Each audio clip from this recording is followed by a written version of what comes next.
বৈষ্ণব অপরাধ 4 প্রকার, নাম অপরাধ 10 প্রকার, সেবা অপরাধ 32 প্রকার। এই এতগুলো অপরাধ করে যদি আপনি হরিনাম করেন, হরিনাম করেও মাগো ক্রিয়া পাওয়া যাবে না। আমরা বলি না ভগবান নাই, ঈশ্বর নাই, এত করে ডাকলাম, ঈশ্বর কেন আমায় কৃপা করে না? ঈশ্বর বলল, ভক্ত আমি কৃপা করার জন্য বসে আছি। আমার মনের মতো তুমি ভক্ত হতে পারছো না, মুখ দিয়ে নামটা করছো, অন্তর তোমার নাম করছে না। মুখ দিয়ে তোমার হরে কৃষ্ণ নামটা মুখ দিয়ে বের হচ্ছে, অন্তর দিয়ে তোমার হরে কৃষ্ণ নামটা বের হচ্ছে না। কি করে বুঝবো আমি অন্তর দিয়ে প্রভুর নাম করছি? ওই যে বলেছিলাম প্রথমে, অন্তর দিয়ে যারা প্রভুর নাম করে তাকে দেখলেই বোঝা যায়। নয়নং গলদ অশ্রুধারয়া বদনং গদ গদ রুদ্ধবাগীরা। হরিনাম করতে করতে তার গায়ের চুলগুলো দাঁড়িয়ে যাবে, হরিনাম করতে করতে চোখের জল ধরে রাখতে পারবে না, হরিনাম করতে করতে অন্য একটা জগতে সে চলে যাবে। তখন তার কাছে যদি কেউ তার নাম ধরেও ডাকে, ওই ডাকটা তার কানে প্রবেশ করবে না। কোনদিনের জন্য যদি আমরা এই অষ্টসাত্ত্বিক ভাব গ্রহণ করে ভগবানের নাম গুণগান করতে পারি, তবে কি আমাদের জীবন সার্থক হইয়া যাইবে। তাহলে তৃতীয় নম্বর বাধাটা আমাকে কে দিচ্ছে? এই কথাগুলো আমাদের কি প্রয়োজন নাই যেগুলো বলা হচ্ছে আজকে? ভক্ত হতে গেলে আমাদের কি রকম করতে হয়, সেই মহাভাব কেমন করলে আমরা লাভ করতে পারবো, সেই কথাগুলো আজকে আলোচনা হচ্ছে। আমরা তাহলে সুকৃতত্ব, দুষ্কৃতত্ব, অপরাধত্ব আপনারা সবাই জানেন। সেবা অপরাধ আছে 32 প্রকারের। ভগবানের সামনে নিজের চর্চা করতে নাই, কোন মন্দিরে দাঁড়িয়ে আমি ভালো গান করতে পারি, আমি ভালো দেখতে সুন্দর, প্রভুর সামনে দাঁড়িয়ে এগুলো করতে নাই। প্রভুর মন্দিরে গিয়ে প্রভুর গুণগান করতে হয়। তুমি প্রভুর মন্দিরে গিয়ে তোমার গুণগান করলে ওটা পাপ হয়, ওটা অপরাধ হয়। ভগবানের মন্দিরে গিয়ে কোন রাজনৈতিক কথা আলোচনা করতে নাই, ভগবানের মন্দিরে গিয়ে কোন মিথ্যে কথা বলতে নাই, ভগবানের মন্দিরে গিয়ে অধবায়ু ত্যাগ করতে নাই, ভগবানের মন্দিরে গিয়ে পা দুটোকে সামনের দিকে করে বসতে নাই। অনেকে আছেন দেখবেন পা দুটোকে সামনের দিকে করে বসে থাকে, কিন্তু তিনি প্রভু। এখানে শিব ভাগবত আছে, এখানে বৃন্দাজি মহারাজ আছে, পা দুটোকে সামনের দিকে করে বসতে নাই। কিন্তু 4-5টা শুনলাম। এমনি করে 32 প্রকারের নিয়ম কানুন আছে ভক্ত হতে গেলে। এই 32 রকমের সেবা অপরাধ, একই রকম 10 রকমের নাম অপরাধ আছে। নাম তো করি আমরা সবাই, কিন্তু 10টা নাম অপরাধ জেনে তবে কি আমাদেরকে আগে হরিনাম করতে হবে। নামের সারাদিন পাপ করব, দিনের সন্ধ্যে বেলায় তুলসী তলায় বসে হরে কৃষ্ণ নাম করব, আবার সকালে বেলা উঠে আবার চুরি করব, আবার আমি পাপ করব, আবার সন্ধ্যে বেলায় গিয়ে হরিনাম করব। মনে মনে চিন্তা করছি হরিনাম করলে যদি পাপ ধৌত হয়ে যায়, তাহলে পাপও করব আবার হরিনামও করব। যারা এই দুটোকে একসঙ্গে করতে চায়, হরিনাম তাকে কৃপা করে না। মনে মনে চিন্তা করতে হবে, আর যে কটা দিন আমি বাঁচবো, আমি ভালো হয়ে পবিত্র হয়ে আমি বাঁচার চেষ্টা করব। আর পাপ নয়, আর মিথ্যে কথা নয়, আর অনাচার নয়, আর কোনো আজে বাজে চর্চা নয়। আমি অনাদিরাদি গোবিন্দকে সাক্ষাৎ রেখে আমি পুণ্যতম আমি আমার জীবনটা উৎসর্গ করার চেষ্টা করব। হরি বল। একটা ছোট্ট গান করে আমি আবার কথাগুলো বলার চেষ্টা করব। ওগো মানুষ বলে জন্ম নিলে, মানুষ বলে কয় কি মানুষ বলে জন্ম নিলে, মানুষ বলে কয় কি।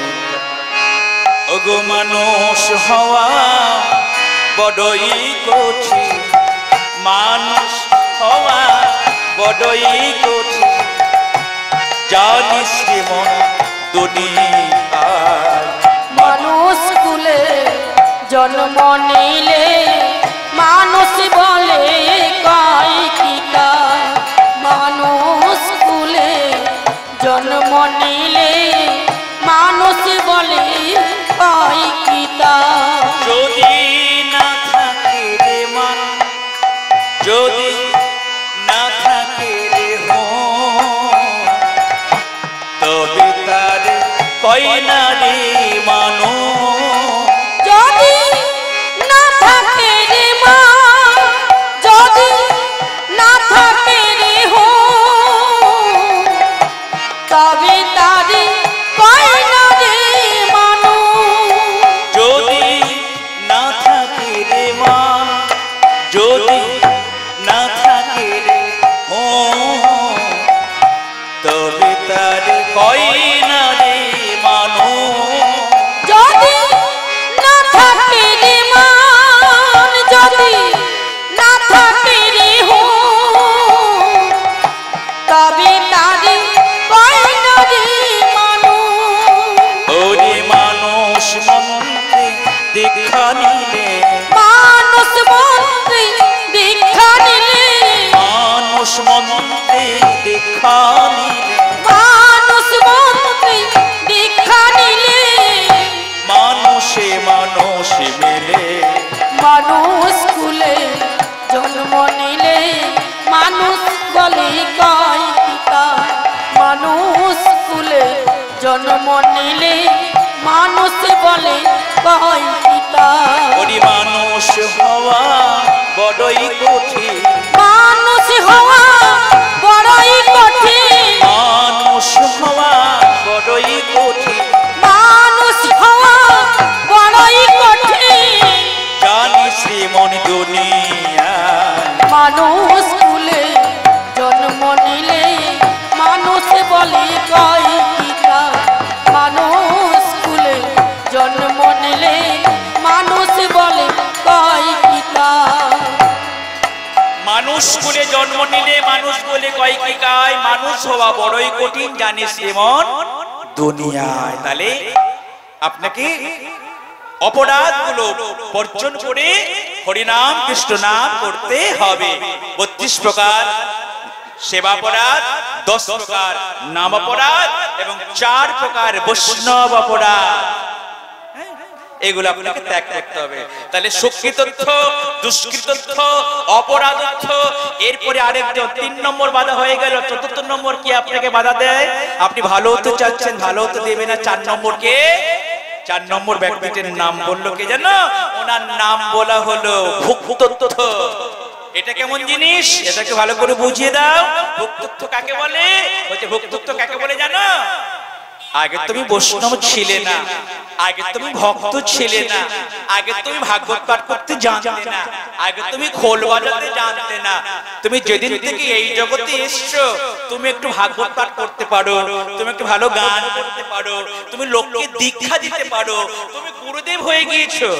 কিন্তু দেখলে যখন তুমি গুরুদেব হয়ে গেলে, তোমার অনেক শিষ্য বেড়ে গেল, তখন সমস্ত শিষ্যরা তোমাকে প্রণাম করা শুরু করলো। আর যখন সমস্ত শিষ্যগণ এসে আমাকে প্রণাম করা শুরু করলো, আমার মনের মধ্যে একটা বস্তু ধাঁধা এসে গেল, বোধহয় আমি বৈষ্ণব হয়ে গিয়েছি, বোধহয় আমি গুরুদেব হয়ে গিয়েছি। যদি গুরুদেব আমি না হতাম, তাহলে এতজন শিষ্য এসে আমাকে প্রণাম করতো কেন? যেদিনকে গিয়ে আপনার মনের মধ্যে এইটা বাসা বাঁধবে, সেদিন কিন্তু আপনি ভক্তি জগৎ থেকে অনেক দূরে নেমে যাবেন। নিতাই গৌতমানন্দে কোনদিনের জন্য মনে মনে ভাবা যাবে না আমি বৈষ্ণব হয়ে গিয়েছি, আমি ভক্ত হয়ে গিয়েছি। সব সময় নিজেকে ভাবতে হবে আমার থেকে আমার থেকে আমার থেকে আমার থেকে অধমে জগতে আর কেউ নাই। যখনই আপনি ভাববেন আমি কিছু হয়ে গিয়েছি, সেদিন কিন্তু গোবিন্দ কৃপা থেকে বঞ্চিত হয়ে যাবেন। একটা উদাহরণ দিলে বুঝতে পারবেন। ঋষি গৌতমের নাম সবাই জানে। ঋষি গৌতমের কাছে একটা ছেলে এসে বলেছিল, গুরুদেব গুরুদেব গুরুদেব আমি আপনার কাছে দীক্ষা নেব, আমি আপনার কাছে দীক্ষা নেব। ঋষি গৌতম বলছে ছেলেটাকে, কথাগুলো শুনুন, বলছে দেখ তোকে আমি দীক্ষা সেদিনই দেব, কবে জানিস? পৃথিবীর মধ্যে যেটা সবাই ঘৃণা করে, এই ঘৃণ্যময় বস্তুকে যদি এনে দিতে পারিস তাহলে তোকে আমি দীক্ষা দেব। ওই ছেলেটা মনে মনে চিন্তা করছে, পৃথিবীর মধ্যে ঘৃণ্যময় বস্তু ওনাকে দিলে তবে উনি আমাকে দীক্ষা দেবে। হঠাৎ করে মনে হলো, হ্যাঁ ঘৃণ্যময় বস্তু কি না? ঘৃণ্যময় বস্তু হলো মানুষ যে ওই পায়খানা করে, ওই পায়খানাটাই হলো জগতের মধ্যে ঘৃণ্যময় বস্তু। তাই একটা পাতা তুলে একটু ছোট ছোট একটু জায়গায় গিয়ে পায়খানাটাকে তুলে গুরুদেবের কাছে নিতে যাচ্ছেন, হঠাৎ করে পাতা থেকে কে যেন বলে উঠছে, রে মূর্খ। কে আমাকে মূর্খ কে বলে উঠলো? ওই পাতা থেকে ওই পায়খানাটার ভেতরে থেকে কথা বলছে, বলছে শোন, আমি জগতের ঘৃণ্য, তাই তুই তোর ওই গুরুদেবের কাছে নিয়ে যাচ্ছিস যাতে তুই দীক্ষা লাভ করিস। বলতো আমাকে ঘৃণ্যটা তৈরি করলো কে? আমি একদিন গতকাল ছিলাম কোন দোকানের ভালো আপেল, আমি গতকাল পর্যন্ত ছিলাম দোকানের কোন মন্ডা মিঠে ভালো খাবার ছিলাম, কিন্তু মানুষ ভালোটাকে গ্রহণ করে মন্দ করে পৃথিবীতে দিল। তাহলে বল আমি মন্দ না মানুষ মন্দ? ছেলেটা চিন্তা করলো, হ্যাঁ তো জগতের মধ্যে মন্দ তো এই পায়খানাটা নয়, একে মন্দ তৈরি করেছে এই মানুষ। তাই জগতের মধ্যে যদি কেউ ঘৃণ্য হয়, যদি কেউ ছোট হয়, তাহলে আমার স্বয়ং আমি। গুরুদেবের কাছে বলছি, গুরুদেব আমি পেয়ে গিয়েছি, দে বাবা দে, তোকে আমি বলেছিলাম জগতের মধ্যে যেটা ঘৃণ্য বস্তু সেটা যদি এনে দিতে পারিস তাহলে তোকে আমি দীক্ষা দেব, আমাকে দে। গুরুদেব হাত পেতে বসে আছে, ওই ছেলেটা আর দিচ্ছে না। গুরুদেবের চরণে হাত জোড়ে পড়ে বলছে, গুরুদেব ঘৃণ্যময় বস্তু বলতে যদি কেউ থাকে তাহলে আমার স্বয়ং আমি। কারণ আমি এখনো পর্যন্ত তিনাদবি ভাব গ্রহণ করতে পারি না, আমি এখনো পর্যন্ত অহংকার ত্যাগ করতে পারি না। গুরুদেব বলল, এতক্ষণ এত দিনে তোর সৎ জ্ঞান হয়েছে, আয় বাবা আয়, তোকে আমি দীক্ষা গ্রহণ করে তোর মানব জন্ম আমি ধন্য করিয়া থাকি। হরি বল। এমনি করে হাজার হাজার মাগো, এগুলো হচ্ছে নীতি কথা। আজকে যে প্রায় 3 ঘন্টা মতো হরি কথা হচ্ছে, আজকে কোনো লীলা আমি গেলাম না, ভগবানের লীলা সবাই আপনারা জানেন প্রায়, কিন্তু যে কথাগুলো আলোচনা করা হচ্ছে একটু যদি মন প্রাণ দিয়ে এগুলো গ্রহণ করতে পারি, আমরা ভক্ত হতে গেলে আমাদের কি কি করণীয় কর্তব্য এগুলো আমরা একটু আস্বাদন করতে পারবো। আর একটু ছোট্ট কথা বলে দিয়ে যায়, কোন একটা জায়গায় দুইটি ভিখারি, একজন ভিখারি হলো কৃষ্ণ ভক্ত, আরেকজন ভিখারি তিনি কৃষ্ণকে ভালোবাসেন না, তিনি ভালোবাসেন সেখানে নবাবকে। তো একজন ভিখারি তিনি গলায় মালা পরে আছেন, যার দ্বাদশ মূলে তিলক, ওই বৈষ্ণবকে করতাল বাজিয়ে সদা সর্বক্ষণ ভগবানের নাম করেন। একজন নবাবের বাড়িতে চলে গেল, রাজার বাড়িতে চলে গেল, তো নবাবের বাড়ি থেকে বলছে গোবিন্দ দিলে দুঃখ যায়, আর এছাড়া আমার আর কোনো দুঃখ যায় না। নবাব বলে উঠলো, হ্যাঁ রে বেটা, তোর এত বড় সাহস, আমার বাড়িতে ভিক্ষা নিবি, তুই আমার জয় গুণগান না করে তুই তোর ঈশ্বরের জয় দিচ্ছিস, তো যা তোর ঈশ্বরকে গিয়ে বলবি তোকে যাতে বড় লোক করে দেয় না। আমার গুরুদেবের বাণী, আমি যেন বৈষ্ণব ধর্ম গ্রহণ করে আমি যেন দাঁড়ে দাঁড়ে দাঁড়ে দাঁড়ে ভিক্ষা করি, কারণ ভিক্ষা করলে যার বাড়িতে ভিক্ষা করতে যাব তাকে নাম শুনিয়ে তার জীবন ধন্য করব। তো নবাবের বড় রাগ হলো ছেলেটার প্রতি, কি বললো, এই কে আছিস, যে পয়সাগুলো দোকানে চলে না, যে চালগুলো কেউ খায় না, এই ভিখারি বৈষ্ণবটাকে ওই চালগুলো দে, আর যে পয়সাগুলো দোকানে চলে না ওইগুলো দে। বৈষ্ণবটা একবারের জন্য প্রতিবাদ করলো না ওই নবাবকে, বললো না আপনি কেন এই পোকা চাল দিয়েছেন, এটা একবারের জন্য বললো না। ওই পোকা চালগুলোকে নিয়ে এসে সুন্দর করে ধৌত করে চোখের জলে ভক্তিপূর্ণ করে ওই ভগবানকে ভোগ লাগায়। কিছুক্ষণ পরে ওই নবাব, যিনি কিনা ভগবানকে বিশ্বাস করেন না, ওই নবাবের বাড়িতে চলে গেল আরেকজন লোভী ভিখারি। ওই লোভী ভিখারি গিয়ে বলছে, নবাব, নবাব দিলে দুঃখ যায়, নইলে দুঃখ কেমনে যায়? নবাব আপনি বড় ভালো লোক, আপনি দিলে দুঃখ যায়, আপনি মানুষকে বড় ভালোবাসেন। নবাবের শুনে বড় আনন্দ হলো, বাহ, এই তো একটা ভিখারি, কে আছিস, একে সুন্দর করে চাল ডাল তরি তরকারি করে দাও। ভিখারিটা চিন্তা করলো, আরে আমি এসে নবাবের জয় গুণগান করলাম, ভগবানের জয় গুণগান করলাম না, আর ভগবানকে আমি নিচে রাখলাম, ওই নবাবকে উপরে রাখলাম, তার বিনিময়ে নবাব আমাকে কত চাল ডাল দিল। এরপরে আমি যতবারে নবাবের বাড়িতে আসবো ভগবানের নাম করবো না, বরাবর এসে আমি এই নবাবের জয় গুণগান করবো। পরম বৈষ্ণব যিনি কিনা ভিখারি, অন্তরে যার বড় দুঃখ, অন্তরে যার বড় নিষ্ঠা, সে কিন্তু আবার মনে মনে চিন্তা করছে, নবাব এবারে তুমি আমাকে পোকা চাল দিয়েছো, আমি আবার যখন তোমার বাড়ি যাব, আমি আবার কিন্তু আমার ওই ভগবানের নাম গুণগান করবো। এমনি করে বারবার করে ওই নবাবের বাড়িতে ওই পরম বৈষ্ণবটি যায়, বারবার করে বৈষ্ণবকে অপমান করে, পোকা চাল দেয়, আর বারবার করে ওই লোভী ভিখারিটাকে সোনা দানা অনেক কিছু হরিভোজ্য করে দেয়। নবাব একদিন মনে মনে চিন্তা করছে যে লোভী বৈষ্ণবটা, যে লোভী ভিখারিটা আমার কাছে এসে ওই আমার নাম গুণগান করে, ও যাতে আর সারা জীবন ভিক্ষা না করে, আমি না একটা তরমুজ বাজার থেকে কিনে এনে এই তরমুজের ভিতরে লাল অংশটাকে সরিয়ে দিয়ে এই তরমুজের ভিতরে অনেকগুলো সোনার মোহর দিয়ে ওই তরমুজটাকে ওকে আজকে ভিক্ষা দেব। ও মনে মনে চিন্তা করবে এটা সামান্য তরমুজ, কিন্তু তরমুজটার ভিতরে আমি অনেকগুলো সোনার মোহর দিলাম, কারণ ওকে আমার বড় ভালো লাগে, ও আমার নাম গুণগান করে, যাতে সারা জীবন ওকে আর ভিক্ষা না করতে হয়, তাই এই তরমুজটা ওকে তোমরা দান করবে। দেখুন এই ঘটনাটা এই জন্য বলছি, ঈশ্বর যাকে দেয় মানুষ তার কোনোদিন কোনো ক্ষতি করতে পারে না। মানুষ যদি কাউকে দুঃখ দিতে মনে করে মানুষ তাকে পারবে না, ঈশ্বর যদি কাউকে রক্ষা করবে মনে করে ঈশ্বর তাকে অবশ্যই রক্ষা করবে। এটা বলতে গিয়ে কথাটা বলার চেষ্টা করছি।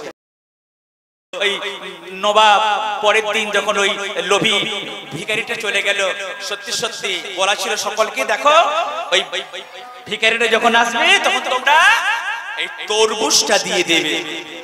তো তরমুজটা দিয়ে দিল। লোভী ভিখারিটার মনে রাগ হলো, আরে এই নবাবের কাছে এর আগে যতবার এসেছি ততবার আমাকে কত কত ভরি ভুজি চাল ডাল কত কিছু দিয়েছে, আর আজকে সামান্য 10 টাকা বা 20 টাকা দামের একটা তরমুজ দিল। কিছুটা দূরে গিয়ে এই নবাবকে গালিগালাজ দিতে লাগলো, এই নবাব ভালো নয়, এই নবাব কত গরিব মানুষের টাকাগুলোকে লুট করে এত বড় বাড়ি তুলেছে। পাড়া প্রতিবেশী বলতে লাগলো, হ্যাঁ গো তুমি তো এতদিন ধরে এই নবাবের বড় জয় গুণগান করতে। বলছি হ্যাঁ, এতদিন আমাকে চাল ডাল করে দিত, কিন্তু আজকে দেখো সামান্য একটা 10 টাকা বা 20 টাকা দামে তরমুজ দিয়েছে। তরমুজটা নিয়ে বাড়ি আর যাব না। ওই তো একজন সবজি দোকানদার, সে ওই পথের ধারে সবজি বিক্রি করে। ও সবজি দোকানদার, এই তরমুজটা নাও তো, এর বিনিময়ে কিছু চাল ডাল অন্তত দাও, আমি বাড়িতে নিয়ে যাই। সামান্য মনে করে ওই তরমুজটার বিনিময়ে কিছু চাল ডাল ওই সবজি দোকানদার ওই লোভী ভিখারিটাকে দিল। কিছুক্ষণ পরে চোখের জলে কাঁদতে কাঁদতে প্রতিদিনের মতো ওই পরম বৈষ্ণব করতাল বাজাতে বাজাতে ওই সবজি দোকানদার কাছ দিয়ে ওই ঠাকুরের নাম গুণগান করতে করতে যাচ্ছে। আর কতই দুঃখ দেবে গো দয়াল, ওগো এবার আমায় না, ওগো সহিতে পারি না এ ভব যন্ত্রণা, কেন মনে দুঃখ দাও, আর কতই দুঃখ দেবে গো দয়াল, ওগো এবার আমায় না। সবজি দোকানদারটা অন্তরে অন্তরে বৈষ্ণব থেকে শ্রদ্ধা করে, কিন্তু তাকে কিছু দিতে পারে না। বলো, হে বৈষ্ণব গোসাই, আমার কাছে একটু আসবে, আমি ব্যবসা করি, আমি তোমার মতো ভক্ত হতে পারি না, কিন্তু আমার তোমাকে দেখে বড় শ্রদ্ধা জাগে। তুমি সত্য কথা বলো, তুমি নিষ্ঠাচার, তুমি সকালে বেলা স্নান করো, তোমার মুখে সদা সর্বক্ষণ হরি নাম, কিন্তু জানো আমি ব্যবসা করি, তোমার মতো ভক্ত হতে পারি না। দেখো আমি না সামান্য এই তরমুজটা তোমাকে আজকে দিচ্ছি গোপাল সেবার জন্য, তুমি একটু গোপালকে আমার জন্য একটু আশীর্বাদ চাইবে, যাতে ওই গোপাল আমাকে কৃপা করে। নাও বাবা, এই তরমুজটা তুমি নিয়ে গিয়ে তোমার গোপাল সেবায় লাগাও। হরি বল। বৈষ্ণব ঠাকুর বলে উঠল, বাবা যে আমাকে ভালো দেয় তাহাও গ্রহণ করি, যে আমাকে মন্দ দেয় তাহাও গ্রহণ করি, কারণ ভালো মন্দ বিচার করার ক্ষমতা আমার নাই। আমাকে যে যেটা দেয় আমি সেটা নিই। আমার গোবিন্দকে ভোগ লাগে আমি প্রসাদ সেবা করি। আমার গুরুদেবের নির্দেশ যে কোনোদিনের জন্য ভালো মন্দ বিচার করবি না, যে যেটা দিবে সেটাকে নিয়ে তুই গোবিন্দকে ভোগ লাগিয়ে প্রসাদ রূপে সেবা করবি। জানো আমাকে কতজন সকালবেলা ওই নাতা দিতে দিতে ওই নাতা ছড়ে আমাকে অপমান করে। আমি ওই নাতাটাকে মন্দিরে নিয়ে এসে তাকে ঘিত মাখিয়ে ওই নাতাটাকে নিয়ে পঞ্চপ্রদীপ করে ওই নাতাটাকে দিয়ে আমি আরতি করে আমি তার জীবন ধন্য করিয়া থাকি। আমাকে অপমান করে আমাকে নাতা ছড়ে মারল, ওই নাতাটাকে বাড়িতে নিয়ে এসে ধৌত করে ঘিত মাখিয়ে তাকে প্রদীপের আরতি করে আমি গোবিন্দের আরতি করি। আমার কাছে কেউ কিন্তু পর নয়, আমার কাছে সবাই আপন। আজকে আপনি তরমুজটা দিচ্ছেন, আমি অবশ্যই আমার গোপাল সেবা লাগাবো। দিন দিন দিন গোপাল দেখো বাবা, আজকে সকালবেলায় তরমুজটা আমাকে ভক্তটা দিয়েছে, গোপাল তুমি সবজি দোকানদার একটা আশীর্বাদ দিও। আর দু চার ঘর ভিক্ষা করে উনি বাড়ি চলে গেল। গিন্নিকে গিয়ে বলছে, হ্যাঁ গো আমার গোপালের আজকে কেমন মন দেখো, আজকে আমার গোপাল এই তরমুজ সেবা করবে বলে এই তরমুজটা আমাকে দিয়েছে, তুমি তাড়াতাড়ি করে বটিতে আমি না করে আমার গোপালকে ভোগ লাগাও। আর যখনই কৃষ্ণ কৃষ্ণ বলে বলতে বলতে ওই পরম বৈষ্ণবের স্ত্রী যখন ওটাকে বটিতে কাটতে লাগলো, খলখল খলখল করে সোনার মোহর গুলো পড়ে গেল। কি স্বামী তুমি চুরি করেছো, তুমি চুরি করেছো? না গো, আমি চুরি কোনোদিনই জন্য জীবনেই করি নাই। কাউকে কাঁদাই না, কাউকে কষ্ট দেই না, কারো মনে দুঃখ দেই না, কাউকে আমি কষ্ট দেই না। তাহলে তুমি সোনার মোহর গুলো পেলে কি করে? আবার দেখো এই সোনার মোহর গুলোতে কার নাম লেখা আছে? যে নবাব তোমাকে এতদিন ধরে পোকা চাল দিয়েছে, যে নবাব তোমাকে এতদিন ধরে কত অপমান করেছে, সেই নবাবের নাম লেখা আছে মোহর গুলোতে। হ্যাঁ গো, আমি ব্যাপারটা বুঝতে পারছি না, চলো আমরা স্বামী স্ত্রী যাই ওই নবাবের কাছে, গিয়ে আমরা ব্যাপারটা খুলে বলি। দেখুন যারা সৎ হয় তারা কিন্তু তাড়াতাড়ি এসে ধরা দেয়। তাই ওই বৈষ্ণব ঠাকুর তিনি চোখের জলে কাঁদতে কাঁদতে এই সোনার মোহর যুক্ত তরমুজটা নিয়ে এলো ওই নবাবের কাছে। নবাব, আপনি আমাকে অপমান করেছেন, আমি কিছুই বলিনি, কিন্তু আজকে আপনি আমাকে এত বড় অপমান কেন করছেন? কি হয়েছে তোমার? দেখুন আমার কাছে একটা তরমুজ এসেছে, এই তরমুজটার ভিতরে আপনার নাম অঙ্কিত মোহর গুলো, এটা কেন আছে আমি বুঝতে পারছি না। এ কি হলো? তুমি এই তরমুজটা পেলে কোথা থেকে? আমি পেলাম কোথা থেকে? আমাকে একজন সবজি দোকানদার আমার গোপাল সেবার জন্য এটা দিয়েছিল। একে আছিস, এই সবজি দোকানদারকে ধরে নিয়ে আয়। সঙ্গে সঙ্গে চলে গেল ওই সবজি দোকানদারকে ভালো করে তাকে বেঁধে তাকে দিয়ে এলো। সবজি দোকানদারকে বলল, বলো তুমি এই সবজি দোকানদার, তুমি কি এই তরমুজটা এই ভিখারিটাকে দিয়েছো? সবজি দোকানদার বলল, হ্যাঁ হুজুর, আপনার রাজ্যে আমি বাস করি, আপনি আমাদের নবাব, আমি সবজি বিক্রি করে আমার সংসার চলে। হ্যাঁ হ্যাঁ, এই আমি নিজে এই তরমুজটা এই পরম বৈষ্ণবকে গোপাল সেবার জন্য দান করেছি। তুমি তরমুজটা পেলে কোথা থেকে? জানো, একজন ভিখারি এতদিন ধরে সে আপনার অনেক নাম করেছিল, আপনি নাকি তাকে কত চাল দিতেন, কত ডাল দিতেন, কত পরিভোজ্য দিতেন, কিন্তু আজকে নাকি আপনি তাকে চাল দেননি, ডাল দেননি, আপনি তাকে সামান্য এই 20 টাকা বা 30 টাকা দামে এই তরমুজটা দিয়েছিলেন। তাই আপনাকে গালিগালাজ দিয়েছে, আপনাকে কত নিন্দাপূর্ণ কথা বলেছে, আর আমার দোকান থেকে তার বিনিময়ে চাল ডাল নিয়ে গিয়েছে। কে আছিস? ধরে নিয়ে আয় ওই ভিখারিটাকে।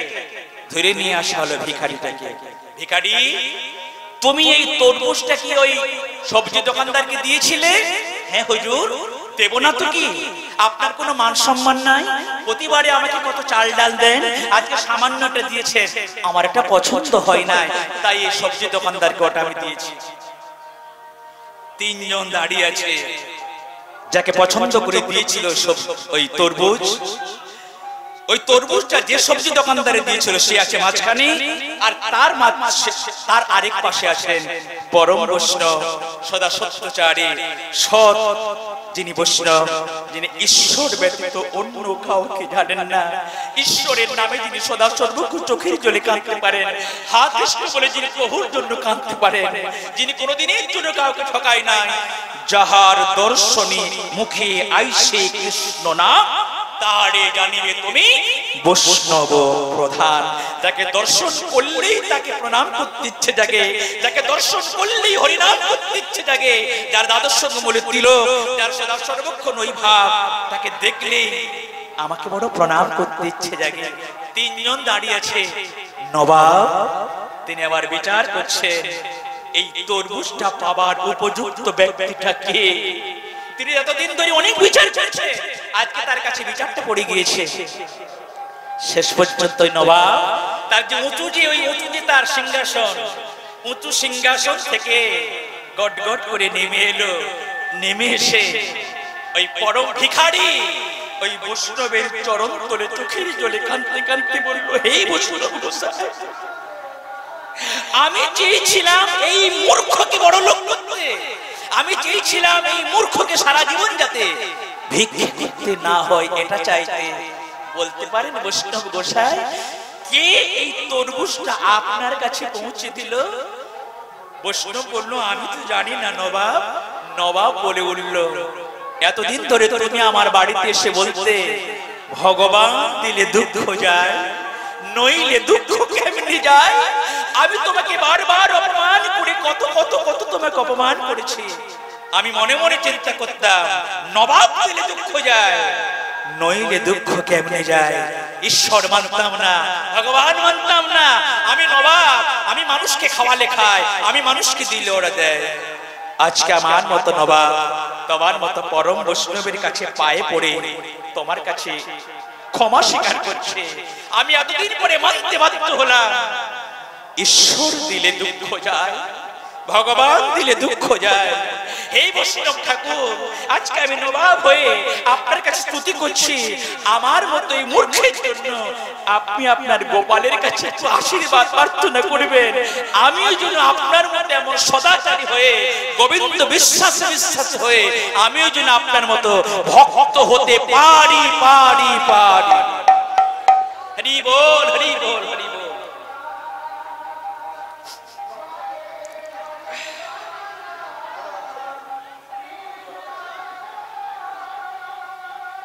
এই সাউন্ডে হয় না, বুঝতে পারছেন নিশ্চয়। মানে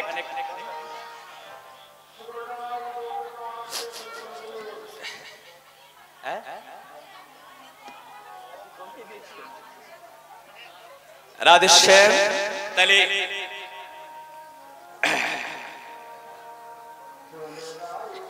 শ্রদ্ধা হয়ে গেল, হরি বল, শ্রদ্ধা হয়ে গেল, সাধু সঙ্গ হয়ে গেল, ভজন ক্রিয়া হয়ে গেল, অনর্থ নিবৃত্ত হয়ে গেল। এরপরে হলো আমি আর 10-15 মিনিট করে দিচ্ছি, কারণ কালকে আমাকে যেতে হবে শান্তিপুরে। যে শান্তিপুরে অদ্বৈত আচার্য, আমি কালকে শান্তিপুরে একটু যাবো, ইচ্ছে করেছি। আমার সবকিছু ঠিক হয়ে গিয়েছে, তো আমাকে কালকে শান্তিপুরে একটু যেতে হবে। কারণ আমি যার কাছে কীর্তন শিখি, আমি কীর্তনিয়া তো পদাবলী কীর্তন আমি করি, অষ্টকালীন কীর্তন। তো যার কাছে কীর্তন শিখি তার বাড়ি ওই অদ্বৈত আচার্যের ভবনের কাছে, তার বাড়ি তেঁতুলতলায়। অদ্বৈত আচার্য সেই মন্দির এখনো আছে, সেই তেঁতুলতলার কাছে আমার গুরুজির বাড়ি। আমাকে যেতে হবে তার আশ্রমে, তাই কালকে আমাকে যেতে হবে, তাই বেশি রাত আমি করতে পারছি না, আরেকটা করে দিয়ে যাচ্ছি। হরে কৃষ্ণ। তাহলে হলো কি,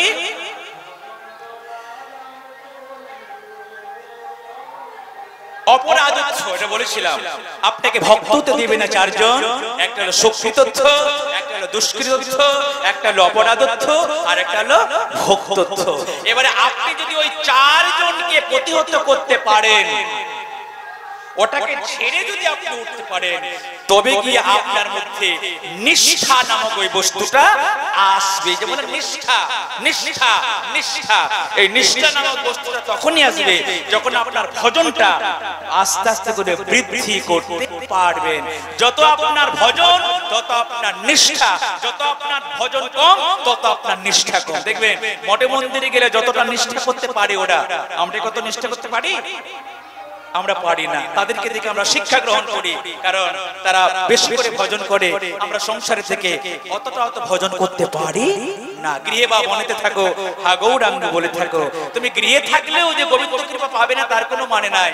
মনটা সদা সর্বক্ষণ তোমাকে গোবিন্দ চরণে দিয়ে রাখতে হবে। তাই হয়ে গেল আমাদের অনর্থ নিবৃত্তি। এরপরে পঞ্চম নম্বর নাম হলো নিষ্ঠা। এই নিষ্ঠার উদয় হওয়ার পরে তারপরে আমাদের মধ্যে আসবে রুচি। রুচি, রুচি কাকে বলে না? রুচি হলো সেটাই, এতদিন পর্যন্ত ভালো লাগতো গোবিন্দকে, এখন আমার ভালো লাগে গোবিন্দের নামকে, এখন আমার ভালো লাগে গোবিন্দের প্রসাদকে।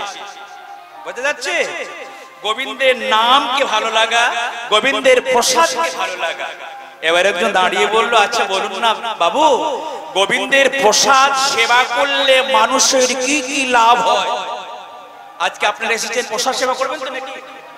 কিন্তু প্রশ্ন জাগে, গোবিন্দের প্রসাদ যদি কেউ নিত্য নিত্য সেবা করতে পারে, একদিন সেবা করলে হবে না, নিত্য নিত্য যদি কেউ গোবিন্দের প্রসাদ সেবা করতে পারে তার কি লাভ? নিত্য নিত্য যারা একাদশী করে, নিত্য নিত্য যারা তুলসী পরিক্রমা করে, নিত্য নিত্য যারা জপমালায় হরিনাম করে, যারা এটা অনেক অনেক চালিয়ে যাচ্ছেন, তাদের কি দশা হয়? কি দশা হয় জানো? তাদের চারটি দশা হয়। তোমারও হতে পারে, তুমি যদি এই নিত্য নিত্য গোবিন্দের প্রসাদ সেবা করতে পারো। গোবিন্দের প্রসাদ সেবা করলে চারটি কি কি হয়? সুরবর্ধনম, শোকনাশনম, ইতর রাগ বিস্মরণা, এবং ভগবানের হাতে যে বাঁশিটি থাকে ওই বংশী ধ্বনি তুমি শুনতে পাবে। চারটি উপকার গোবিন্দের প্রসাদ সেবা করলে। এই ব্যাখ্যাগুলো সব জায়গায় পাবেন না, নতুন কথা শুনে যান। ভগবানের প্রসাদ সেবা করলে প্রথম উপকার কি? শ্রীমদ্ ভাগবত গ্রন্থে দশম স্কন্ধে বলল, প্রসাদ সেবা করলে প্রথম উপকার হলো সুরত বর্ধন। এর বাংলা মানে কি? আপনার হৃদয়ের মধ্যে বা আমার হৃদয়ের মধ্যে যে দেবতার ভাবটা আছে, প্রত্যেকটা মানুষের মধ্যে দুটো করে ভাব, একটা নাম দেবতা আর একটা নাম অসুর। যখন আপনার আমার ভিতরে দেবতার ভাব জাগে, তখন আমার দেখবেন কীর্তন শুনতে ভালো লাগে, এই পুণ্য কর্ম করতে ভালো লাগে, মানুষের বিপদে সাহায্য করতে ভালো লাগে।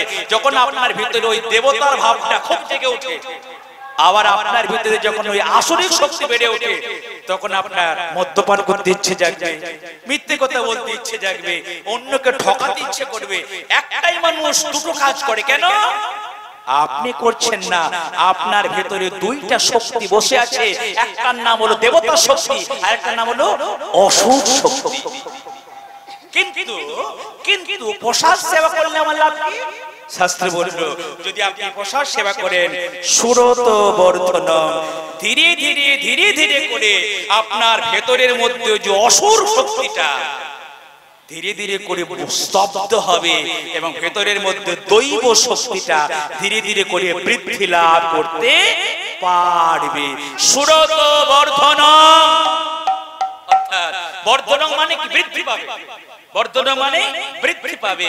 আপনার ভেতরের মধ্যে ওই ভগবত শক্তি যদি মানে বৃদ্ধি করতে চান, তাহলে আপনাকে প্রসাদ সেবা করতে হবে।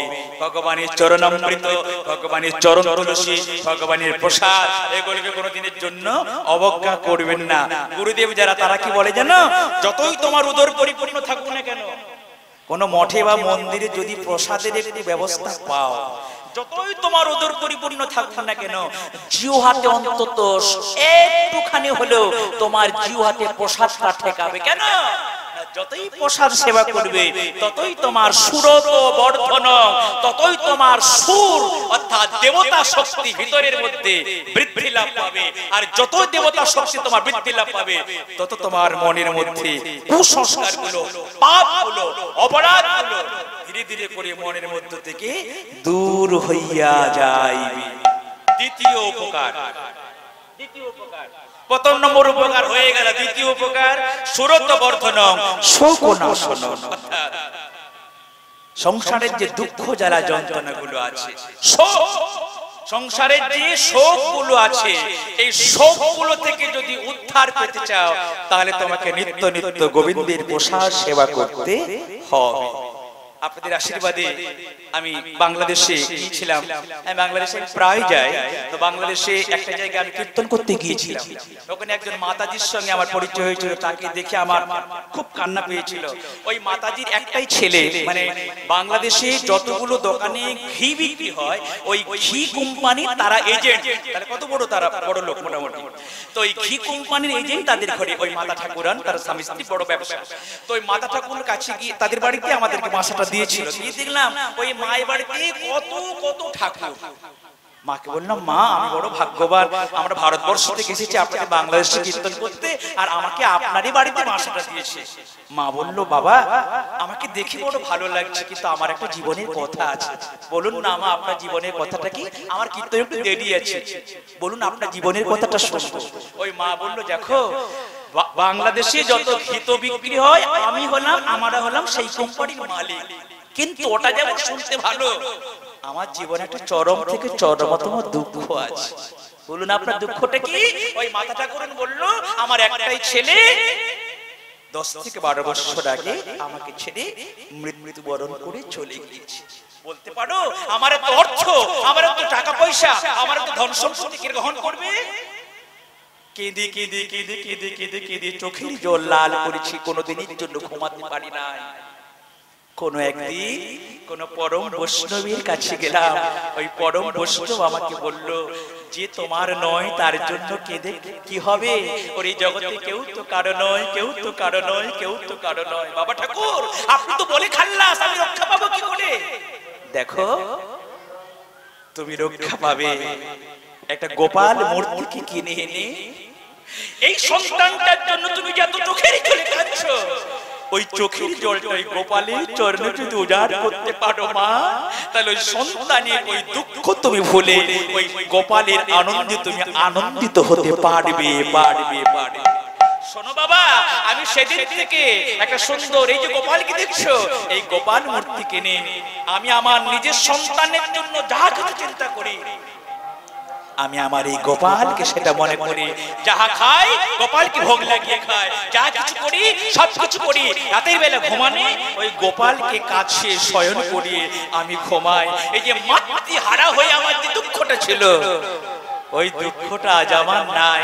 আমার দৃঢ় বিশ্বাস, নিজের সন্তান থাকলে যে সবগুলো হয়, এই যে গোপালকে আমি আমার ভালোবাসা নিবেদন করেছি, এই গোপাল আমার সন্তানের সমস্ত দুঃখগুলো মোচন করে, আমাকে মায়ের সমস্ত দুঃখগুলো মোচন করে, এই গোপাল আমাকে মনে শান্তি দেবে দেবে দেবে। নিতাই গৌর। বোঝা যাচ্ছে তত্ত্বগুলো? তাহলে যদি কেউ অন্তর দিয়ে সেই মার্গে ভগবানকে ভালোবাসতে পারে, ভগবানের প্রসাদ সেবা করতে পারে, দ্বিতীয় উপকার, প্রথম উপকার হলো সুরত বর্ধন, দ্বিতীয় উপকার হলো শোক নাশনম, অর্থাৎ শোক দুঃখ, কেউ মারা গিয়েছে, কেউ তোমাকে ব্যথা দিয়েছে, এগুলো থেকে মুক্তি পেতে গেলে গোবিন্দ চরণ ছাড়া, গোবিন্দের নির্মাল্য প্রসাদ ছাড়া অন্য কোনো জায়গায় উপায় নাই। বেশিরভাগ ব্যক্তিগণ দুঃখকে ভুলে থাকার জন্য গলা পর্যন্ত মদ্যপান করে। অনেক ব্যক্তি আছে তার কোনো দুঃখ আছে, গলা পর্যন্ত মদ্যপান করলো, কিন্তু ওতে তো সাময়িক দুঃখ যাবে। চিরতরে দুঃখ থেকে মুক্তি পেতে গেলে এই পথ ছাড়া আর কোন পথ জগতে কিন্তু খোলা নাই। তাহলে সুরত বর্ধন, শোক নাশন, দ্বিতীয় উপকার হলো ইতর রাগ বিস্মরণ, অর্থাৎ ইতররা কু জিনিসের প্রতি তোমার যে লোভ, কুদৃষ্টির প্রতি তোমার যে আকর্ষণ, হ্যাঁ, আপন স্ত্রী থাকা সত্ত্বেও পরস্ত্রীর প্রতি নজর, আপন প্রতিদেবতা থাকা সত্ত্বেও পরপতির দিকে কুনজর, বা আরো যে আজে বাজে যে চিন্তা ভাবনা গুলো, এগুলো সব তোমার মনের মধ্য থেকে ঘুচে যাবে যদি বিশ্বাস সহকারে তুমি গোবিন্দের নির্মাল্য প্রসাদ গ্রহণ করতে পারো। হয়ে গেল তৃতীয় উপকার। চতুর্থ উপকার, ভগবানের হাতে যে বাঁশিটি থাকে, এই বাঁশির ধ্বনি কেউ শুনতে পেয়েছেন কি? যদি কেউ পান, এখানে আসলে বলার দরকার নাই, যারা নিত্য নিত্য গোবিন্দের প্রসাদ সেবা করতে পারে, তারা কোনো না কোনো সময়, কোনো না কোনো দিন গোবিন্দের হাতে যে বংশীটি আছে, ওই বংশীর ধ্বনি তার কর্ণ বলে শ্রবণ করার সৌভাগ্য লাভ করতে পারবে। যদি কেউ প্রসাদ সেবা করে তার জীবনটাকে ধন্য করতে পারে। নিতাই গৌর প্রেমানন্দে। গোপীবল্লভপুরে গিয়েছেন কিনা আমি জানি না। গোপীবল্লভপুরে আজ পর্যন্ত একটা দেবেন, গোপীবল্লভপুরে ভগবান একটা পাথরকে ওরা ভগবানের পুজো করে। 1 লক্ষ বৈষ্ণবকে নিমন্ত্রণ করে ওই বৈষ্ণবের চরণ ধৌত করা হয়েছিল। আর যেই দিন 1 লক্ষ বৈষ্ণবের চরণ ধৌত করা হয়েছিল, সেই দিন একটা সুন্দর বাঁশির ধ্বনি সবাই শুনতে পেয়েছিল। গিয়ে দেখলো বাঁশির ধ্বনিটা কোথা থেকে আসছে, একটা বৃক্ষের তলা থেকে বাঁশির ধ্বনিটা আসছে। আর এই বৃক্ষের তলায় দেখবেন পাথর, ওই পাথরের, এই পাথরটা এখনো গোপীবল্লভপুরে আছে। যদি কেউ গোপীবল্লভপুরে যান, যে পাথরটার আমি গল্প বলছি, পাথরটা এখন আসে। ওই পাথরটার উপরে ভগবান কৃষ্ণের 2টি চরণের চিহ্ন ওই পাথরের মধ্যে আজ পর্যন্ত আছে। ভগবান এতটাই আনন্দিত হয়েছিল, 1 লক্ষ বৈষ্ণবকে নিমন্ত্রণ করে যখন তাদের চরণ ধৌত করা হয়েছিল, ওই ভগবান আনন্দিত হয়ে তিনি তার বাঁশিটা বাজিয়েছিল। ওই বংশী ধ্বনি বৈষ্ণবগণ শ্রবণ করার সৌভাগ্য তারা লাভ করতে পারিয়াছিল। এতগুলো উপকার হয় যদি কোনো ব্যক্তি আমার গোবিন্দের নির্মল প্রসাদ সেবা করতে পারে। প্রসাদ প্রসাদ সকলই কয়, প্রসাদ অত সহজ নয়। জানিয়া শুনিয়া প্রসাদ পাইলে তবে তার বজধাম প্রাপ্তি হয়। রুচি হয়ে গেল, এরপরে হলো অথাশক্তি, তারপরে বলা হলো প্রেম। 8ম নম্বর ধাপিটার নাম হলো প্রেম। প্রেম প্রেম ক্রমী বৃদ্ধি পেয়ে স্নেহ মান প্রণয় রাগ অনুরাগ ভাব মহাভাব হয়। মহাভাব স্বরূপিণী রাধা ঠাকুরানী সর্বগুণ খনি কৃষ্ণ কান্তা শির মনে। প্রেম পেয়ে গেলে গোবিন্দকে যে পাবেন তার কোনো মানে নাই। প্রেমের পরে আরো অনেকগুলো ধাপি আছে। ধাপিগুলোর নাম কি? প্রেম ক্রমে বৃদ্ধি পেয়ে স্নেহ মান প্রণয় রাগ অনুরাগ ভাব মহাভাব। এই ধাপিগুলো সহজে লাভ করা কিন্তু যায় না। ভজন সাধন যারা করতে পারে তাদের এগুলো হয়। 2-4টা ভজন গান করি, এবার আমি বিশ্রাম দেওয়ার চেষ্টা করব। হরে কৃষ্ণ হরে কৃষ্ণ হরে কৃষ্ণ। একটু বলে দিয়ে যাই মহাভাব, একটু ছুঁয়ে দিয়ে যাচ্ছি, একটু ছুঁয়ে দিয়ে যাচ্ছি। প্রশ্ন করবেন এতক্ষণ ধরে আপনি যে মহাভাব নিয়ে তত্ত্বটা করলেন, 2-1টা কথা বলা যাবে না? মহাভাব হলে কি হয়? রাধারানী যেটা হতো এটা তো বলা যাবে কি? অবশ্যই বলা যাবে। এটা বলে আমি শেষ করব। যদি কারো মধ্যে মহাভাব নামক বস্তুটা জাগে, কোটি কোটি কোটি কোটি ব্যক্তির মধ্যে 2-1 জনের হয় কিনা সন্দেহ, যদি কারো মধ্যে মহাভাব নামক বস্তুটা জাগে, তার কি হয়? কৃষ্ণ কথা চিন্তা করতে করতে তার গায়ের বর্ণ শ্যাম বর্ণ হয়ে যায়। আপনার যে মা বাবার দেওয়া একটা বর্ণ আছে তো, বাবা মা যেমন দেখতে হয় আমরা তেমন দেখতে হই। কিন্তু যখন কারো মধ্যে মহাভাব আসবে, কৃষ্ণ কথা চিন্তা করতে করতে ওই কৃষ্ণের যে গায়ের বর্ণ, আপনার গায়ের বর্ণ কৃষ্ণের গায়ের বর্ণের মতো হইয়া যাইবে। যদি আপনি রাধারানীর কথা সবসময় চিন্তা করেন, যখন আপনার মধ্যে মহাভাব আসবে, রাধারানীর যে অঙ্গবর্ণ, আপনার ওই অঙ্গবর্ণটা রাধারানীর মতো অঙ্গবর্ণ হইয়া যাইবে। জগতের সবাই আপনাকে দেখে অবাক হয়ে যাবে, আরে তোর গায়ের বর্ণটা আজকে অন্য হয়ে গেল কেন? না, আমার অন্তরে রাধারানী বসে আছে, আমার অন্তরে কৃষ্ণ বসে আছে, তাই আমার গায়ের বর্ণ পরিবর্তন হইয়া গিয়াছে। মহাভাবের এটাই লক্ষণ, নিজের গায়ের বর্ণ আর নিজের মধ্যে থাকবে না, ওটা পরিবর্তন হইয়া যাইবে। গোবিন্দের কাছে কামনা করবেন, ভগবানের কাছে কামনা করবেন যেন আমাদেরকে শ্রীমতী রাধারানী যে কথাগুলো আমরা শুনলাম, এই জন্মে হয়তো আমরা পারবো না, ওই উচ্চ মার্গের ভক্ত হতে হয়তো পারবো না, কিন্তু যদি চেষ্টা করে যেতে পারি, হয়তো পরবর্তী জন্মে বা তারপরের জন্মে বা তারপরের জন্মে হয়তো আমরা ওই মার্গের ভক্ত হতে পারবো। আশা যেন আমরা না ছাড়ি, আশা করে যেতে হবে। কৃপাটা আমাদেরকে একদিন না একদিন অনাদি আদি গোবিন্দ দেবে দেবে দেবে, এই আশা রেখে আজকে আমরা এই হরি কথা বিশ্রাম দেওয়ার চেষ্টা করছি। আমরা এরপরে মানে যে পাঠের যে অন্তিম কীর্তনটা জয় জয় রাধে কৃষ্ণ, এটা করবো আর 2-4টা ভজন গান করবো, ঠিক আছে তো? জয় রাধে শ্যাম, জয় রাধে শ্যাম। ঠিক আছে।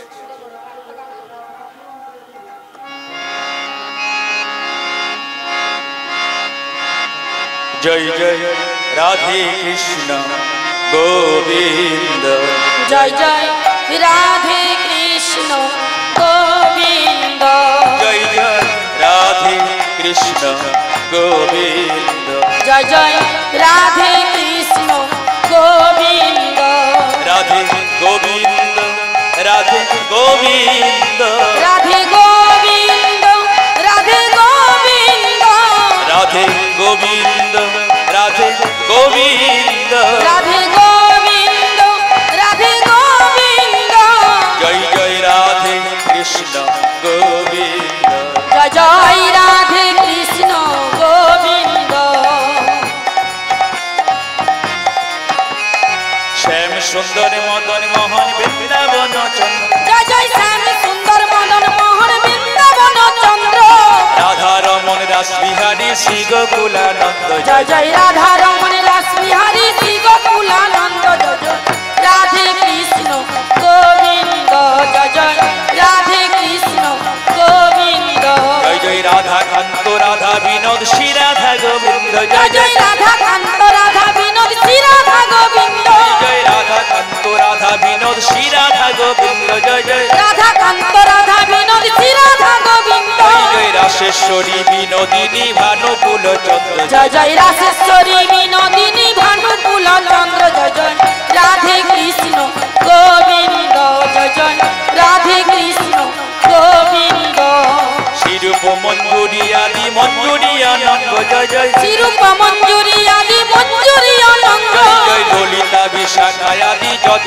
সখী বৃন্দ জয় জয় ললিতা বিশাখায় আদি যত সখীবৃন্দ জয় জয় রাধে কৃষ্ণ গোবিন্দ জয় জয় রাধে কৃষ্ণ গোবিন্দ পূর্ণমাসী কুন্দলতা আর ধীরা বৃন্দ জয় জয় পূর্ণমাসী কুণ্ডলতা আর ধীরাবিন্দ সবে মিলে করো কৃপা আমি অতি মন্দ তোমরা সবে মিলে করো কৃপায় আমি অতি মন্দ জয় জয় রাধে কৃষ্ণ গোবিন্দ জয় জয় রাধে কৃষ্ণ গোবিন্দ না জানি সাধন ভজন নাইক ভক্তি গন্ধ আমি না না জানি সাধন ভজন নাইক ভক্তি গন্ধ সবে মিলে করো কৃপা আমি অতি মন্দ তোমরা সবে মিলে করো কৃপায় আমি অতি মন্দ জয় জয় রাধে কৃষ্ণ গোবিন্দ জয় জয় রাধে কৃষ্ণ গোবিন্দ মরণ কালে গাইতে পারি জয় রাধা গোবিন্দ যেন মরণ কালে গাইতে পারি জয় রাধা গোবিন্দ